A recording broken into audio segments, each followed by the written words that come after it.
पालिए है ना ये सब।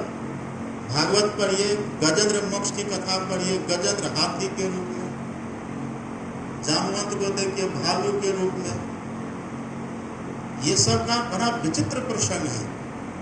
पार्वती माता ने इसीलिए तो प्रश्न किया है, धर्मशील विरक्त ज्ञानी जीवन मुक्त ब्रह्म पर प्राणी, सबते सो दुर्लभ सुराया राम भगति रत गत मद माया, सो हरि भगति काग की भी पाई।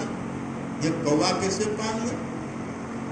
अब कौवा फिर ये भी कहता है निज अनुभव में कहूं अकेसा, हे पक्षीराज गरुड़ मैं अपने अनुभव की बात कहता हूं।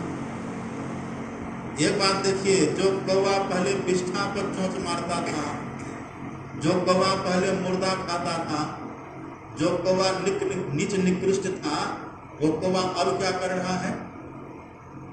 सत्संग कर रहा। सुने न पाठ में, बट तर कहा हरि कथा प्रसंगा, आवही सुनहि अनेक विहंगा।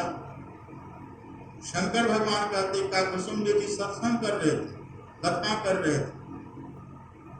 अब कितने बड़े वक्ता हैं, हम लोग की तरह वक्ता है वो कितने बड़े वक्ता हैं। उनके कथा में, उनके सत्संग में श्रोता बनकर के भगवान शंकर गए। अब समझिए कितने बड़े वक्ता हैं, जिनका वक्ता, जिनका श्रोता भगवान शंकर ऐसे हों।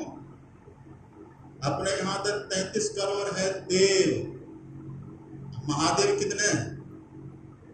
फिर सब सुने लग गए। जागा महादेव,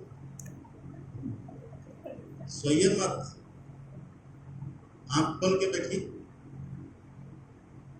अब कल्पना करिए, जिनके सत्संग में जिनका श्रोता बन करके भगवान शंकर आ रहे हैं, वो कैसे वक्ता है?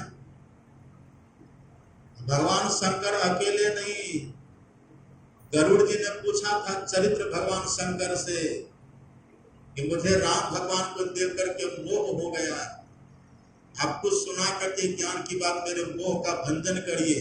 तब भगवान शंकर ने क्या कहा था? आप यदि मोह को भंग करना चाहते हैं ना गरुड़ जी, आप चले जाइए काकभुसुंडी जी के पास। खुद नहीं सुनाए, न तो खुद सुनाए, न तो देवर्षि के पास भेजे, न तो किसी अन्य ऋषि के पास भेजे, न तो सप्त ऋषि के पास भेजे, न तो विष्णु भगवान के पास, किसी के पास नहीं भेजे। किनके पास भेजे? सीधे भेजे काकभुसुंडी जी के पास। जाइए काकभुसुंडी जी के पास, उनके पास जाने से आपका मोह भंग हो जाएगा। उनकी बातों को सुनने से आपका मोह भंग हो जाएगा। गरुड़ जी आप उनके पास चले जाइए। सोचिए कितने बड़े वक्ता हैं, जिनका श्रोता भगवान शंकर बने हुए हैं, जिनका श्रोता गरुड़। गरुड़ के लिए आप जानते हैं ना, आप पढ़िएगा धर्म ग्रंथों में लिखा हुआ है, गरुड़ जब चलते हैं ना, जब उनका पंखा ऐसे ऐसे होता है, तो गरुड़ के पंख से सामवेद का गान होता है, सामवेद की ऋचा प्रकट होती है, वेद की वेद ध्वनि होती है। कल्पना करिए आप, वेद की ऋचा प्रकट होती है। अब जिनके पंख से वेद की ध्वनि हो रही है, वेद की ऋचा प्रकट हो रही है, वो गरुड़ जी साधारण है? ये गरुड़ जी महाराज, ये कितने बड़े ज्ञानी हैं। इनको भगवान शंकर कहते जाइए काकभुसुंडी के पास।